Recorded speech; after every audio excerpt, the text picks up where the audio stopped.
Hello, my YouTube friends. Welcome to another Sunday's Overpass. I'm your host, Fluffy Hobo. And with me today, I have some articles that was missed throughout the week of the midday rush. So, without further ado, let's get into them.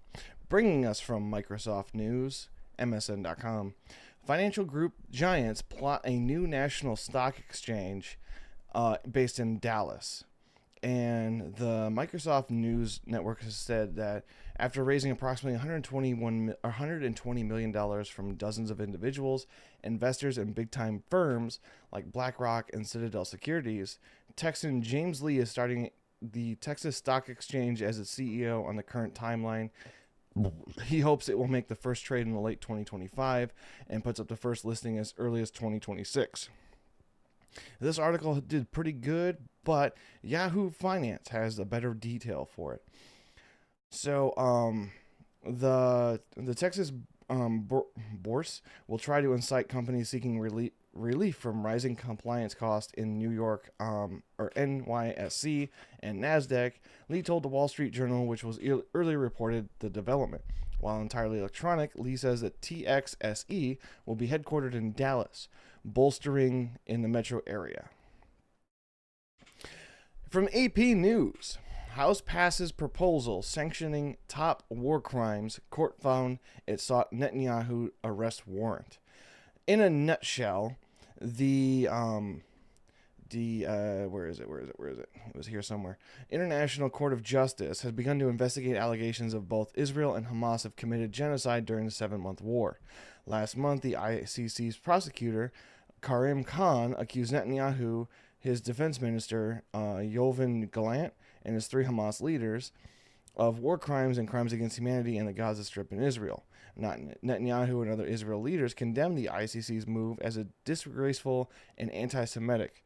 President Joe Biden and other members of Congress also lambasted the prosecutor and supported Israel's right to defend itself.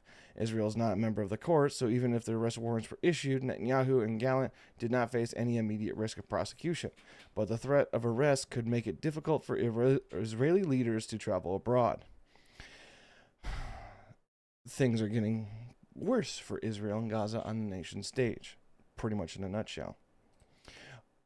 From The Guardian, OpenAI and Google DeepMind workers warn of AI industry risk in an open letter. Pretty much this is a similar right to warn about artificial intelligence. This is one of the most public statements of dangers of AI from employees, which is generally a secretive industry. 11 current and former OpenAI workers signed a letter along with 2 current or former Google DeepMind employees, one of whom previously worked at Anthropic. I know words.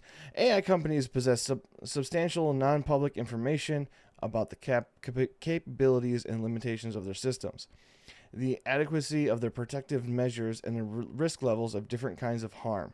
The letter states, however, they currently have only weak obligations to share some of its information with governments and none with the civil society. We do not think they can be relied upon to share it voluntarily. This kind of feels like a protest without being a protest. With it being an open letter, it is pretty much a protest without necessarily being a protest. There's a lot of people calling for more guardrails on AI, and this just kind of opens up more towards it. Now for a little bit more grim news. Woman mayor killed in Mexico after Claudia Sheinbaum's presidential win. So a town mayor in western Mexico was killed Monday, the regional government said, barely 24 hours after Claudia was elected the Latina American country's first woman president. Officials said that the mayor's bodyguard was also killed in the attack. The murder of the municipal president mayor of Cotaji, and the regional interior ministry said in a post of social media. The murder of the woman mayor comes after the landslide victory injected hope and change for the country, riveted by rampant gender-based violence. You win one, you lose one kind of thing. It's sad, but it's worth noting. Here's one from Twitter. Student activists surround the White House for Gaza protest. Has signs that read, "Fuck the IOF." Activists refer to the IDF as the IOF, Israeli Occupational Forces. The Israeli Defense Forces rescued 4 hostages from Gaza this morning, one of which will now be able to see her dying mother. So this is what a degree gets you. You protest without even knowing what's going on. Yeah. Sad days we live in. Very sad days. Now, I don't know, this might be speaking out of turn, but surrounding the White House for Gaza, that kind of sounds like an insurrection to me. Let me know in the comments if you think this is insurrection. All right, and more of a lighthearted news. Man steals hat, gets hit. Let's continue.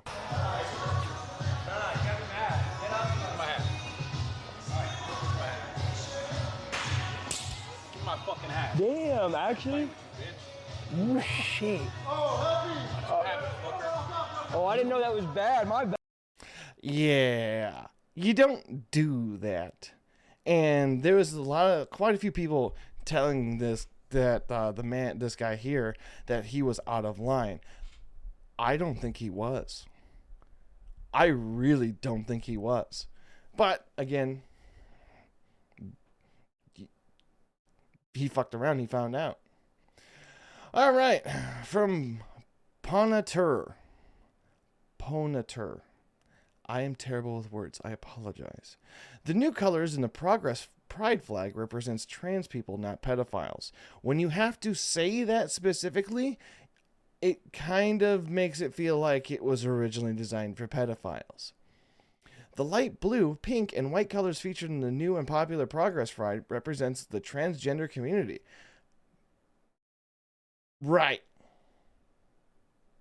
Moving on. From SCNR.com, Rep. Paul Gosner proposes the creation of a $500 bill featuring President Trump. The Republican warned of the absence of large denomination currency, encouraged dependency on digital banking, which faces greater vulnerability to surveillance and censorship. I kind of agree with having a $500 bill because it kind of shows people like, oh, hey, the economy's not doing good. We need bigger bills. It's going to draw more comparisons to Venezuela when you have to pay $1 million to buy a hot dog. I was told that. Don't fact check me. I was told that. But having President Trump on the $500 bill, I don't know about that one. Maybe. It would be funny. I really think it would be funny. But anyways, Southern Baptists are poised to ban churches with women pastors. Some are urging for them to reconsider. Let's see here. I think it was about right here. By some estimates, women are working in pastoral roles in hundreds of SBC-linked churches, a fraction of nearly the 47,000 across the denomination.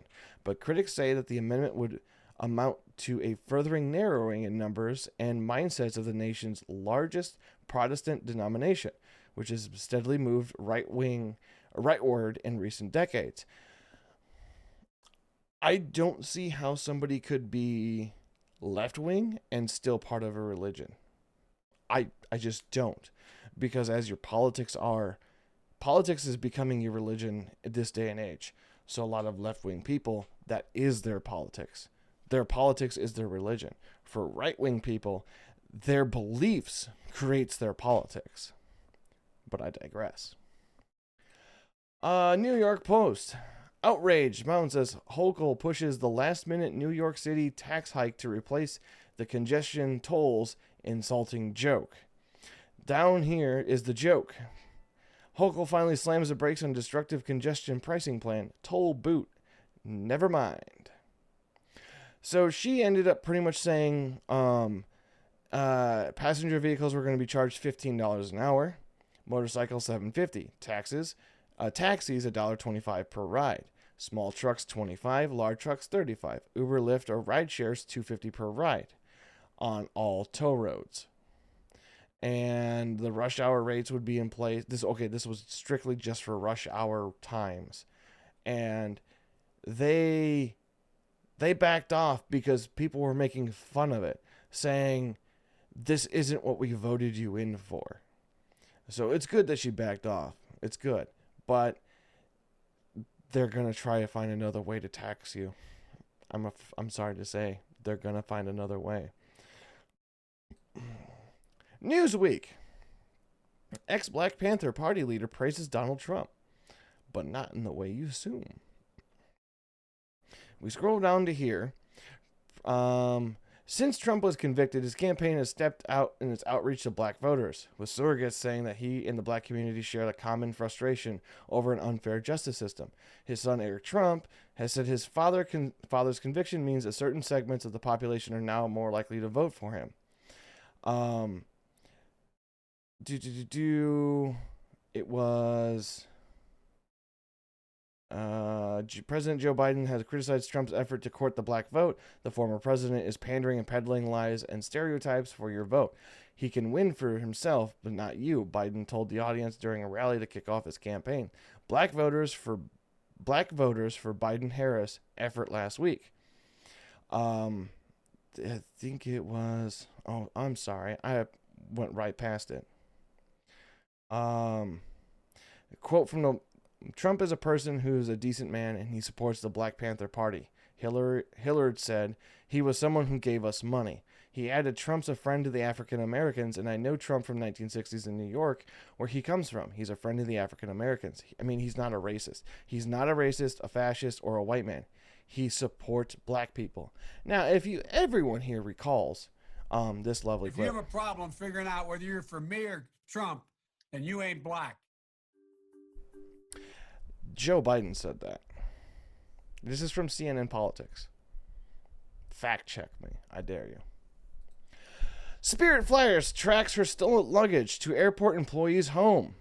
Another reason not to fly Spirit. And I doubt there's going to be any charges thrown this way. But, yeah. Don't fly Spirit, people. All right, that's everything I got for this week's Underpass. I hope you all have a wonderful, wonderful weekend and the rest of the week. Don't forget to check out the Midday Rush here Monday at 6 p.m. Eastern. Also, if you like what I do, you can follow me at the Fluffy Hobo Show at youtube.com, X, and Rumble. Until then, everyone, I will see you next time.